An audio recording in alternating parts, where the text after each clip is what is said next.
Contagios en Chile siguen a la baja, aunque las autoridades llaman a la cautela y no dejan de manifestar su preocupación por la variante Omicron, que en nuestro país ya tiene 12 casos confirmados. Para hablar del tema nos acompaña la doctora Susan Bueno, investigadora del Instituto Milenio de Inmunología e Inmunoterapia y directora científica de Sinovac en Chile. Doctora Bueno, bienvenida a las 24 horas, ¿cómo le va? Muchas gracias, Andrés. Buenas tardes. Doctora, veíamos a eso del mediodía el último informe COVID, la cifra más baja en contagios en 56 días, casi 2 meses. ¿Cómo lee usted con la lectura que hace la situación del país en este minuto con la variante Omicron ya dentro de nuestras fronteras? Tal como lo hacen las autoridades, por supuesto, con mucha cautela, porque estamos frente a una pandemia que, si bien los aspectos de vacunación han apoyado y han permitido que nuestra población tenga una reducción de la circulación de este virus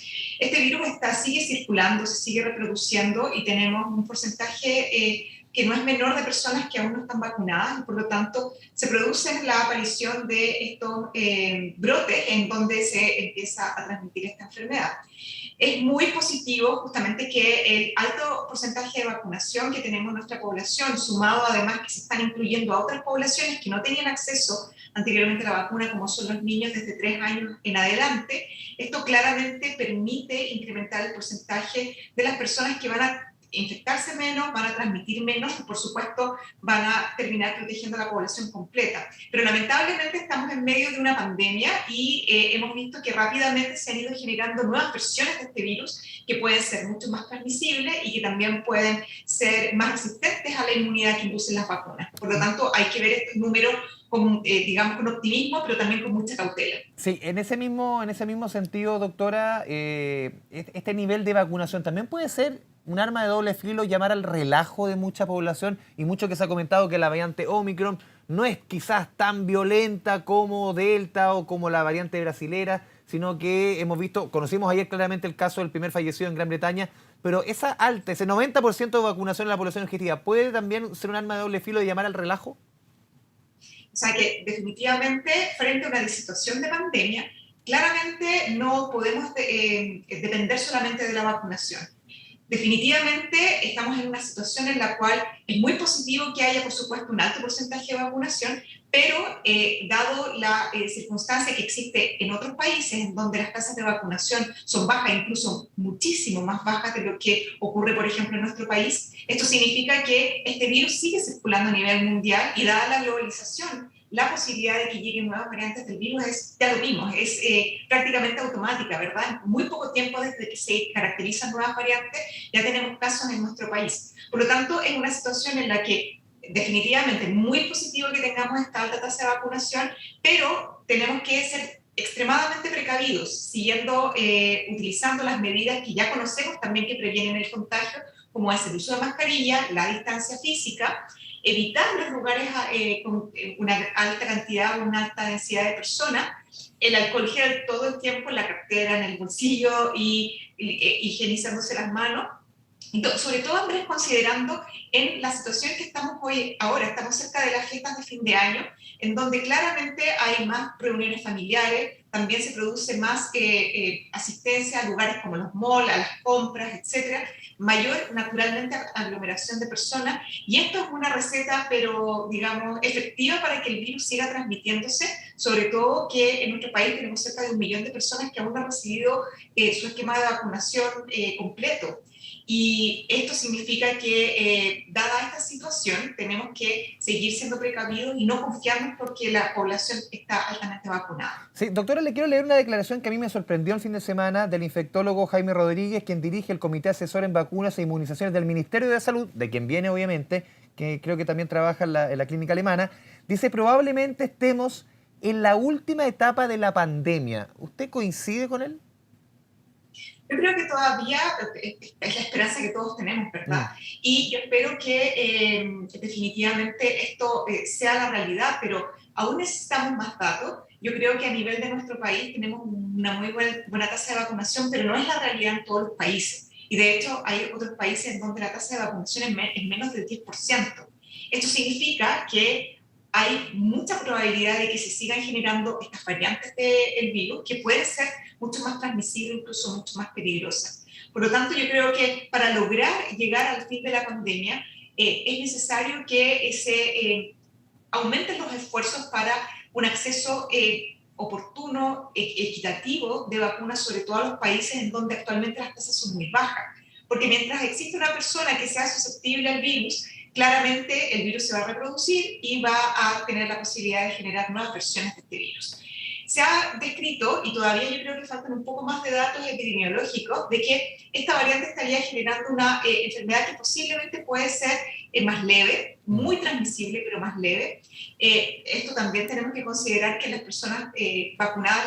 las contagios que se pueden producir van a ser leves y que podría de alguna manera predominar frente a otras variantes que son menos transmisibles y quizás son más peligrosas. Pero aún necesitamos tener más datos a nivel mundial que empiecen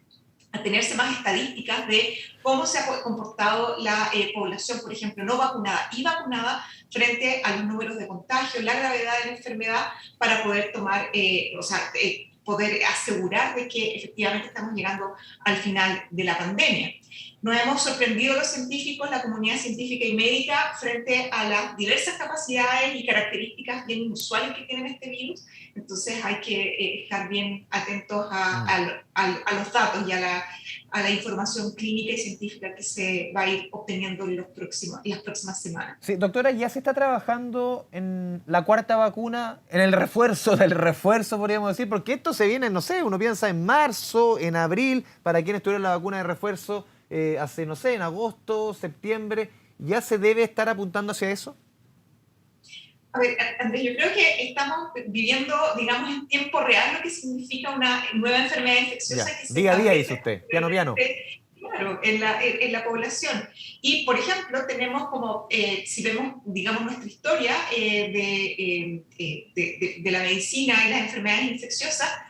tenemos enfermedades infecciosas contra las cuales, ¿verdad?, todavía no hay vacuna. Hay otras que se erradicaron gracias a la vacunación, como es el caso de la viruela, pero dentro de eso tenemos un espectro muy importante. Algunas que solamente necesitamos una vacuna y quedamos inmunes para el resto de la vida, mientras que otras tenemos que vacunarnos año a año. Y estamos aprendiendo cómo funciona este virus y cómo las vacunas que se han desarrollado contra este virus funcionan y cuánto tiempo duran. Entonces, claramente los datos científicos y clínicos han ido mostrando de que después de 2 dosis de vacuna o de un esquema inicial, para la mayoría de las vacunas que se han desarrollado contra el coronavirus, la inmunidad se reduce aproximadamente a los 6 meses, lo que requiere una dosis de refuerzo. Justamente también tomando en consideración la aparición de nuevas versiones del virus que son bastante distintas quizás de las versiones que se utilizaron para diseñar las vacunas. Entonces, a medida de que ahora ya tenemos, por lo menos en nuestro país, y seguimos nosotros realizando el estudio científico clínico en Chile, seguimos evaluando la respuesta inmune en el tiempo, y estos datos son los que nos van a indicar que la necesidad de una dosis de refuerzo, y también los datos que vamos viendo epidemiológicamente de que si empieza a haber nuevamente un repunte del número de casos, que las personas vacunadas, por ejemplo, están apareciendo con un mayor número de casos, y eso es una indicación de que se necesita una vacuna de refuerzo. Pero también hay que tener ojo de que eventualmente puedan aparecer versiones del virus que necesiten que se diseñen nuevas vacunas para estas nuevas versiones del virus. Y esto justamente van a darnos los datos de los estudios clínicos, y por eso la importancia de que en nuestro país, por ejemplo, se sigan desarrollando estos estudios. Por último, doctora, quizás la estrategia que se va a seguir, uno piensa, leyendo un poco lo que han hecho la autoridad los últimos meses con este nivel de vacunación, es definitivamente convivir con el virus. Esto es un virus que nos va a acompañar, que las medidas, más allá del llamado a la autoridad, aquí ya cada uno de nosotros sabemos cuáles son los autocuidados, el distanciamiento social, la mascarilla. Aquí definitivamente ya la parte de la responsabilidad está definitivamente en el ciudadano, en la ciudadana. Yo creo que hay digamos, son siempre responsabilidades compartidas a niveles globales, a nivel, digamos, de políticas de salud pública, que obviamente lo toman los gobiernos y que toman las medidas, por ejemplo, en términos de los accesos a vacunas, a los tratamientos, a las decisiones que se toman en términos de restricción, pero sí sabemos que hay una responsabilidad individual que es muy importante y que es la que cada uno de nosotros la puede controlar, ¿verdad? Que es acceder a vacunarse con las vacunas que estén disponibles, tomar, digamos, digamos, la indicación de la autoridad sanitaria que nos indica cuándo corresponde ya colocarse una dosis de refuerzo, por ejemplo, y también las medidas que son universales para todas las enfermedades infecciosas, sobre todo las enfermedades que se transmiten por la vía respiratoria, que es el uso de mascarillas, el lavado de manos, la higienización, tener, digamos, distancia con otras personas hasta que la circulación viral vaya reduciéndose al mínimo y eventualmente ya lleguemos a versiones de este virus que también va a ir evolucionando con la humanidad, ¿verdad? Que sean mucho menos patogénicas y que no signifiquen un problema de salud pública tan importante como es el colapso de los hospitales, por ejemplo, y también como es la mortalidad en poblaciones susceptibles. Mientras tanto, mientras sí seguimos evolucionando como humanidad con esta enfermedad infecciosa, tenemos que tomar todos los resguardos que corresponden y la historia nos muestra que muchas enfermedades infecciosas van modificándose y se van adaptando y eventualmente ya terminamos conviviendo con ellas, pero siempre hay que estar atentos a la emergencia de una nueva versión de este u otro virus en el futuro que pueda producir una condición pandémica como la que estamos viviendo hoy en día. Doctora Susan Bueno, le agradecemos este espacio con Canal 24 Horas, siempre su buena disposición con nuestro canal de noticias. Muchas gracias. Muchas gracias, Andrés, y todos a cuidarse. Chao, chao, gracias.